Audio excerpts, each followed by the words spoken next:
I know our numbers. I know that they are a magnitude better than a lot of startups out there that we benchmark ourselves against, and this is at a global level. There's a part of me that's just like, honestly, it's your loss because we're going gangbusters.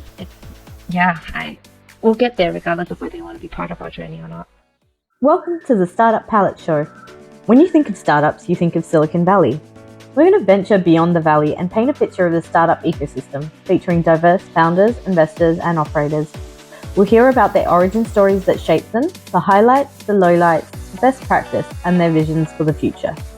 Join me as we get a front seat to witness the phenomenal role of these pathbreakers. I'm your host, Preethi Mohan. Let's get started.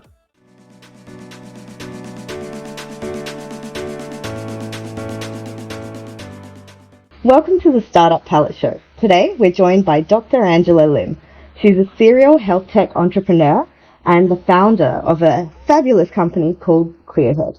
So without further ado, welcome, Angela. Thanks for having me. So let's start with where you come from, how you got started. I'm originally from Malaysia. I migrated to New Zealand when I was 15 years old, and then I did medical school in the University of Auckland in New Zealand, and then went into pediatrics training. I've actually been involved in health technology for about 15 years. Mostly at a governance level with the Ministry of Health in New Zealand. Did some research at Harvard around inequitable health outcomes, and started Clearhead 5 years ago as a way of creating the type of company that I want to see exist in the world. And yeah, it's been a fun journey so far. That's how the best ideas start, right? Seeing something come to life that you want to see exist in the world. Let's talk about your world in those early years. What was it like growing up in Malaysia?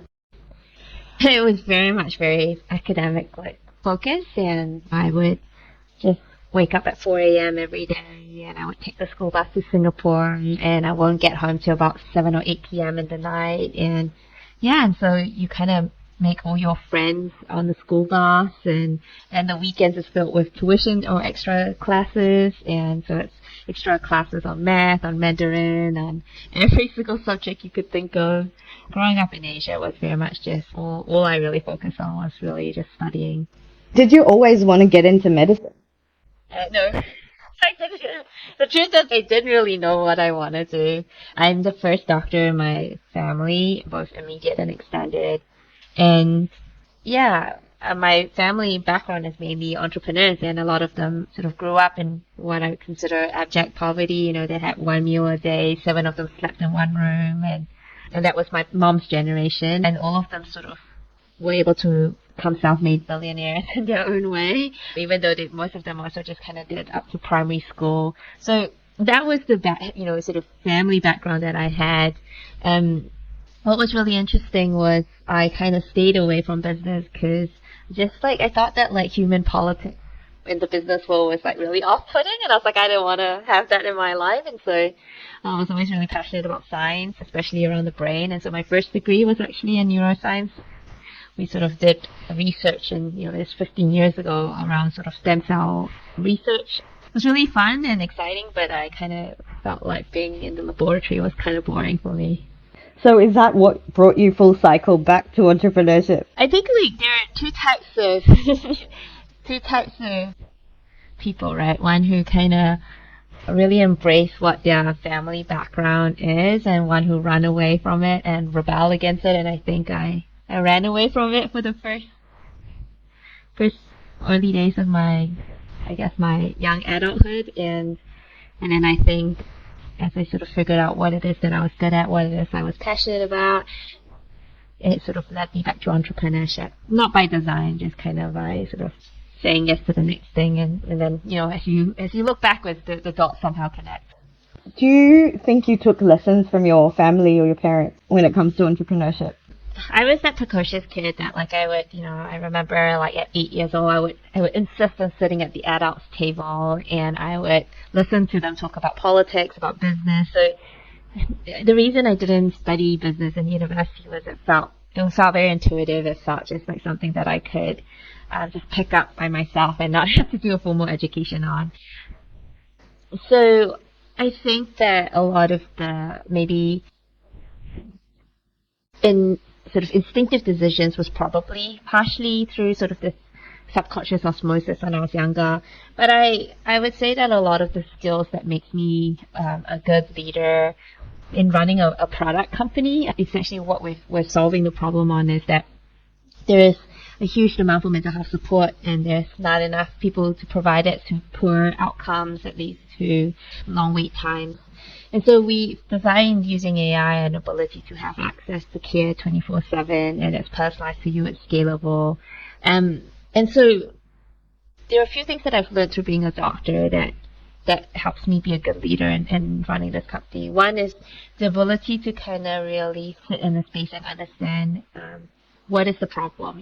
We would talk to all these people and just listen. They'll tell us their whole patient journey and how horrific it is, and we would be able to start kind of recognizing that, okay, there's a consistent theme here. If we fundamentally address the barrier around that there's a shortage in the workforce by using AI to augment the workforce, we'll address this from first principles. So that was one, being able to understand the problem in an empathetic way.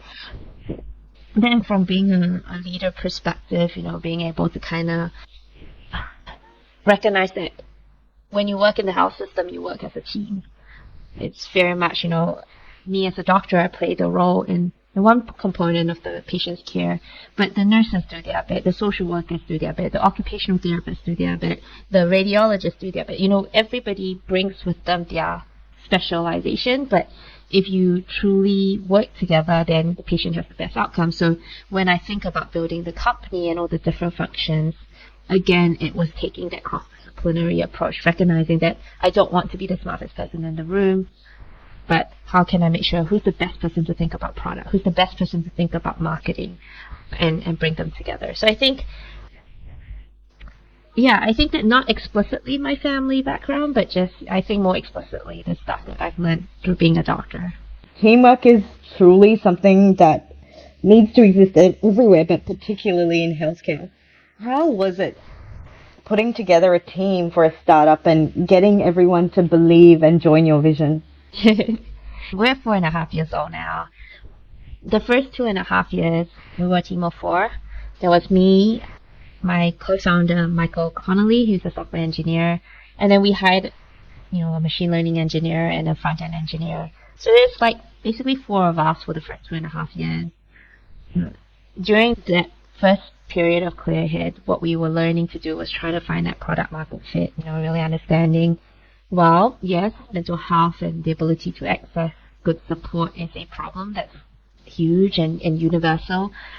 But what are the solutions already in place, right? And how can we not reinvent the wheel and really address the gap in the market? So it took us 2 years, really, to get to that point.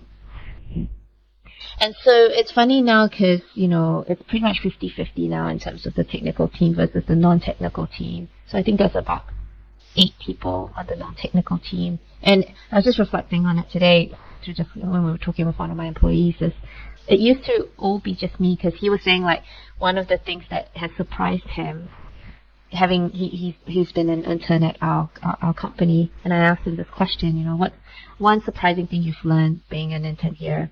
And he was like, probably the fact that you know everything that's going on in the company when there's so much going on. And I was like, yeah, it's probably because for the first 2.5 years I had to do everything, so I always knew where the pain is, and therefore when you know what the pain is, you also know how to hire for the right people who will be able to solve that pain point that you identify. So I really advocate for people to kind of, especially as founders, to really do as much of the functions as possible, because then you know what it is that you need to solve, and then to explicitly hire for people who would be good at solving those things. How do you manage being hands-on versus suddenly having to be hands-off when your team grows? Yeah, I think I'm always hands-on. I require less time with the actual depth. I think that, again, when you think about the fact that our company is very much a very innovative company, and one of the key factors of success for innovative companies is collaboration, and that's one of our 5 values at Clearhead. And so I'm still hands-on in the sense that, I have a good sense about what's going on in marketing, what's going on in product, what's going on in sales, what's going on in sort of engineering, and how we're all sort of working together and one cohesive team. But I don't, for example, and then maybe just to give a very simple example, I used to be able to provide presentations to to our clients, and I would be the person that would go onto the academic literature. I would research the literature, and I would create the presentation, and then I would give the presentation, and I would follow up with them, all that kind of stuff. And now, I might just do the presentation, but my team will do the research, my team will create the presentation. So that's kind of how I feel hands-on, but you delegate the pieces of work out. And that's really important. I read that in 1 year you went from barely being known to getting 15% market share and having 20 staff. Tell us about that journey. How did that scale up happen? So, I think that we're in the third phase of the company. So the first phase I alluded to, which is finding product market fit, that bit is really challenging in the context that, that's the bit that nobody can really help you with. It's the bit that is kind of every day, keep talking to users, keep pitching, and then finally you'll get a customer that wants to buy. And once you start getting consistently customers wanting to buy, you're like, okay, cool, I've probably unlocked the bit. So that took us about before we got to that point, at least 7 or 8 iterations. Yeah, and we're talking full overhaul. We were never precious about the fact that we've built all these things, and we're like, yep, we've learned from it, but it's not fit for purpose. Scrap it. At one point we built a whole telehouse system. We scrapped it all out. That's the level of we'll probably build it back in, but it's right now, for what it was built, it wasn't quite fit for purpose, so we scrapped it out. So that was the first phase.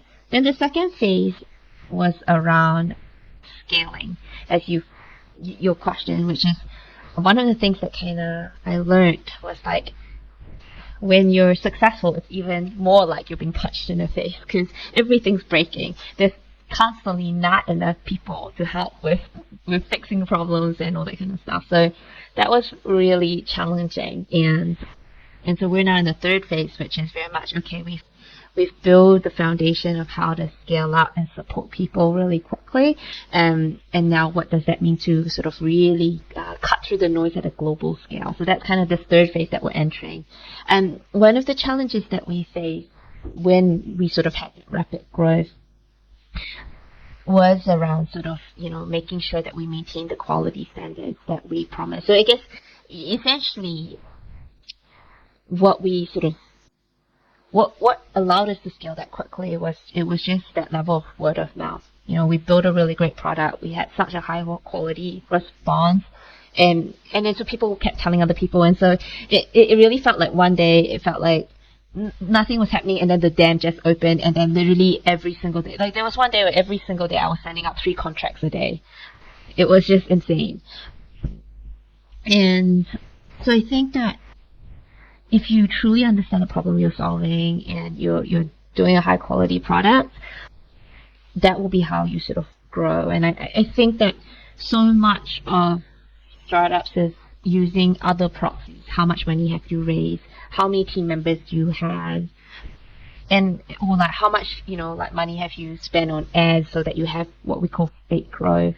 And most of that growth that we've had was just word of mouth. We actually barely spent any money on marketing and then sales. So I think that would be my 2 cents. It's just come back to the basics. What's the problem you're solving? What's the product you're building? How does it solve the problem? How does it do it 10 times better than anyone else? And it'll feel for a while like nothing's happening, and then one day the dam will just break. Amazing. I think these are words for every entrepreneur to live by. Get to the basics, and that true product market fit is when customers keep coming back to you. Yeah, we had all this growth, and I've only ever had one customer leave, so that gives you a sense as well. Everyone's kind of stayed with us all these years as well, which is pretty cool. Everyone would kill for those churn rates. Yeah, exactly. That's amazing. Speaking of funding, how easy or difficult was it to raise investment along this process? Yeah, it's been painful, if I'm honest. We we were really lucky. So we had one angel investor right from day one of the company. So before we built anything, all we had was a business plan on a piece of paper. We had an angel investor who really saw something in us, and he just put in 7 figures, and that kept us going for a few years. He's a professional investor, and he constantly say that, we're his top 3 startup, and he never worries about us. And he's always very impressed how we've made the dollar stretch as long as we have. But yeah, as we sort of move into this next phase around global expansion, as you can imagine, it would be very expensive. So I'm currently capital raising. It's been an interesting journey. We've gotten with some of the top VCs right to the final stages, and we sort of didn't get things across the line. And when you ask them, why is that? And it's very much like, oh, we still don't have enough conviction, or we still need you to prove this. And there comes to a point where it's very chicken and egg. And a part of me does think about, well, if I was just a typical white guy, whether that same, same level of, whether that same level of constantly, here's another hoop to jump, here's another thing you have to prove, would exist. I think for me, I try not to be resentful about it. I think about it in the sense that what's our ambition, what's our vision? Well, we want to be the number 1 global mental health brand. At the moment, there isn't one. And so, how hard would it be to be that? And so for me, every sort of setback that we get, whether through customers or investors, we see it as a way in which we're growing as a company, learning things. So yeah, long story short is there is definitely a gender and potentially even a ethnicity bias that exists from a capital raising perspective. I know our numbers. I know that they are a magnitude better than a lot of startups out there that we benchmark ourselves against, and this is at a global level, not just here in New Zealand or here in Australia. And I, there's a part of me that's just honestly, it's your loss because we're going gangbusters. We'll get there regardless of whether you want to be part of our journey or not. What really stands out to me is that how that first investment, you were able to stretch it and get such great returns on it. And yet still that belief to follow on for others isn't there, and potentially because of race, gender, ethnicity, gut-wrenching actually. Thinking about it, what do you think the ecosystem needs to do to change this? Yeah. A part of me just thinks about if we struggle, I can't even imagine every other startup that's out there trying to raise. I was recently listening to this podcast episode from someone who just recently published a Harvard Business Review paper. And it talked about basically women founders who raise from mainly women investors are 2 times less likely to get follow-on capital. And a part of that is because consciously or subconsciously people kind of take this perception that, oh, this founder is not as good, and the only reason they were able to raise money initially was because they appealed to these gender exception rules. So along those lines, in medical school, we also had affirmative action for those who are of minority status, like those of indigenous background. And again, I remembered actually when I was applying to medical school, people would make such derogatory comments about people who got accepted through the affirmative action program. But then when you get into medical school, you listen to their stories and you're like, oh my goodness, if I had to work part-time, support my family, feed a family of 5, on top of that, study and get the best grades possible to get to the less than 10% that get into medical school, I don't know if I could do it. I got to spend all my time just doing it for myself. I didn't have to worry about my family, working and all that kind of stuff. So I think there is a role for affirmative action in terms of ensuring that people get through the door. I think otherwise these unconscious or conscious bias will continue to perpetuate. So I think there is an element of that. I think the second thing is just being able to have an ability to understand how the bias exists. So for example, if an investor asks me a question of if you raise all this money and you do a post-mortem, what will the post-mortem say about like why you were not successful in scaling up your ambition? That was a question I got asked. And so I answered the question, well, I think X, Y, Z, this is the only reason I think why it would fail. And it was really nice because she was a female investor, and she said, that's a very risk or prevention type of question. You should ask one that is much more promotional. So let's ask the question again in terms of like, if you were successful after you've raised all this money, what would success look like? And so I think it's just having people be very conscious about how the questions they ask create negative lens around the decision making, and ensure that there are people championing and listening around how biases exist in the very simple ways in which we ask questions. So I think those are the two things I would suggest. There's really one, have programs where people could at least get to the door. And this is broadly in the affirmative action perspective in the context that less than 3% of VC funding go to women. And then the second is around making sure that there's some level of training around people recognizing how the questions they ask, how the decisions they make, how do you make sure that you're deliberately not having unconscious bias filter through. Actually, these risk-based questions for women is very commonplace. If you don't have that investor there to call them out, how as a founder would you manage that conversation with a potential investor? Yeah, so this is a really cool TED Talk that I would recommend any sort of founder. But it's for you as the individual to be aware that you've been asked a risk prevention type of question. And then if you reframe the risk prevention question as if the question was asked in a promotional way, and you answer it in a promotional way, you're actually more likely to get funding than if you were asked, if you were just responding in the same lens as the question was asked.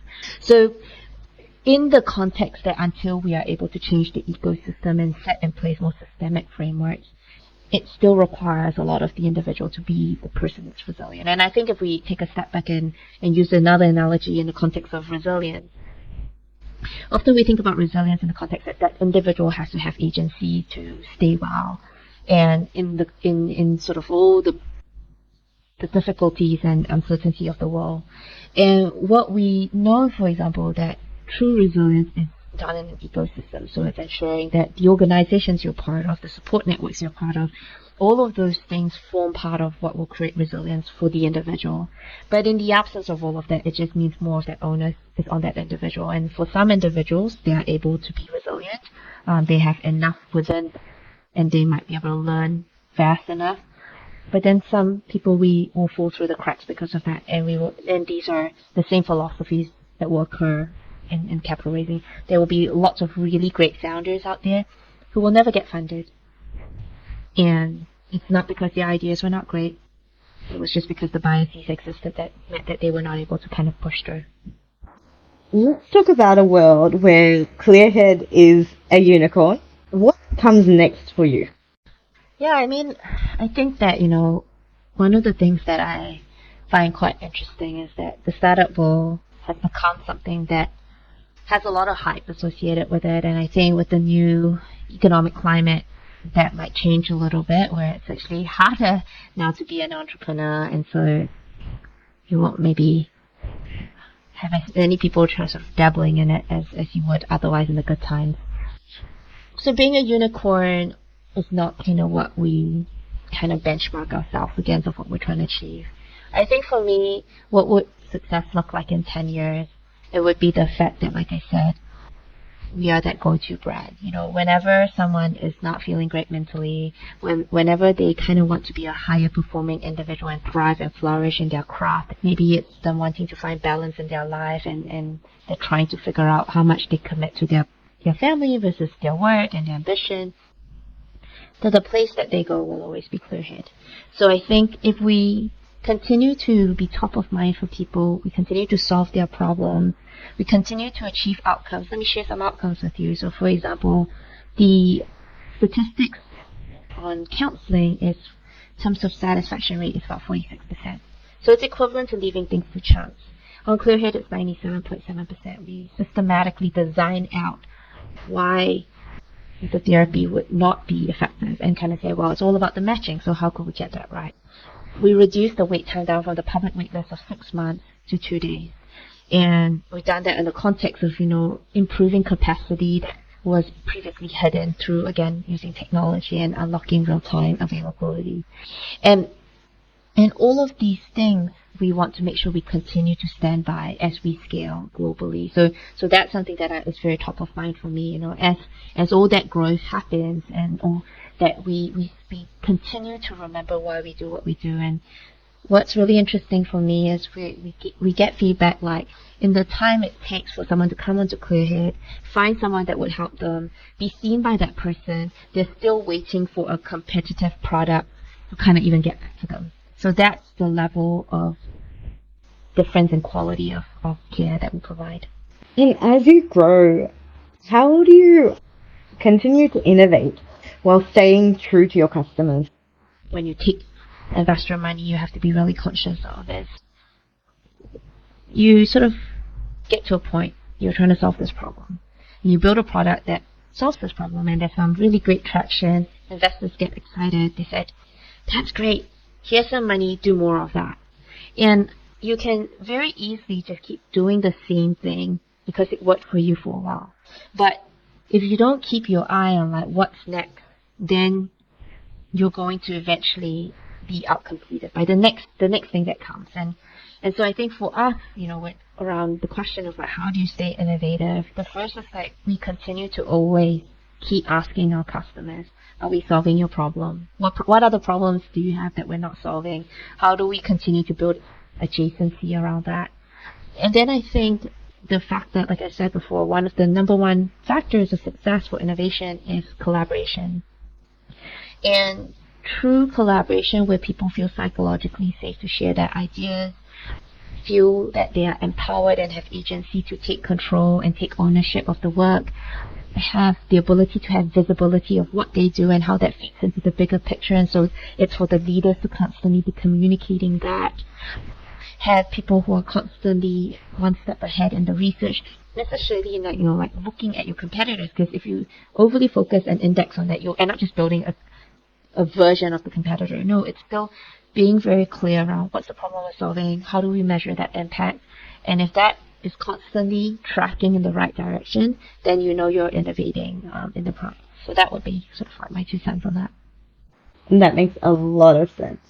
Another thing that I often hear from investors is, especially if they want companies to scale globally, they expect founders to relocate and move internationally. And sometimes for women, it's a lot harder than for men. What are your thoughts on that? Have you been told that by any investors? I agree. As we sort of begin our global expansion, I've been the one that's been traveling around. I was constantly in Australia, and then I was in Canada, and I was in the US. And there is no substitute for being on the ground to very quickly getting traction. So to answer your question, yes, I think that there is benefit for the founders to do that. And I think for all your female listeners, I'm going to be really honest, it requires sacrifice. I have put my own personal life on hold for basically the last 5 years. In the context that I've put the business first, I have very clearly indicated to my team that, most likely next month I'll move to Australia for the next 6 months, and I'll move to Canada for the next couple of years. Then I'll move to the US after that. I am actively choosing to do what's best for the business in order to scale our impact. But I can do it because I've made choices in my life where I don't have the commitments like children, like a husband, that would stop me from doing that. So it is not surprising that it is harder for female founders to go the distance, because you get to a certain point where there are sacrifices that are asked of you, and you have to then ask yourself if that's something that you want.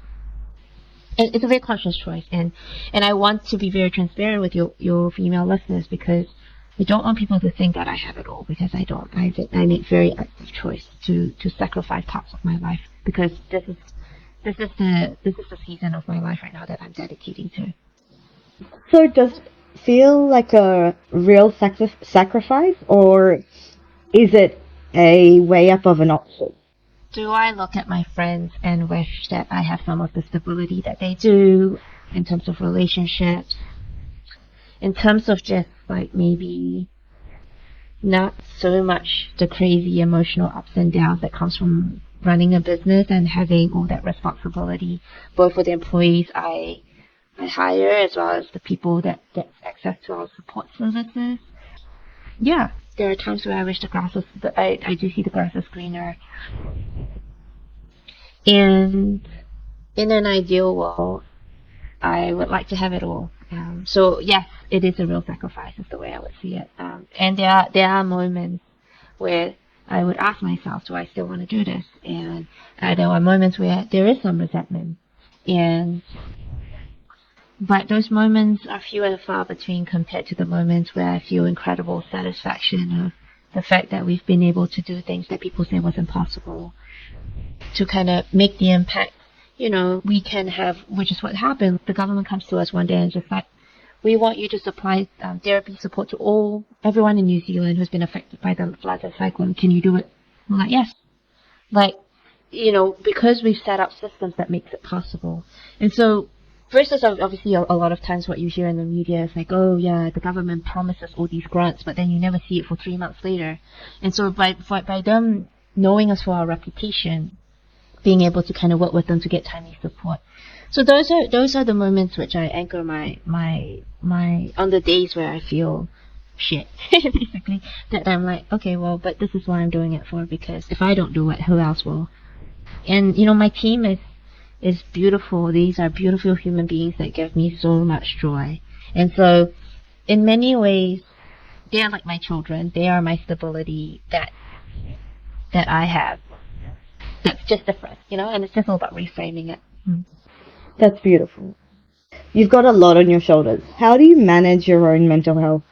Yeah, I really think that it's very important to be self-aware of what's going on.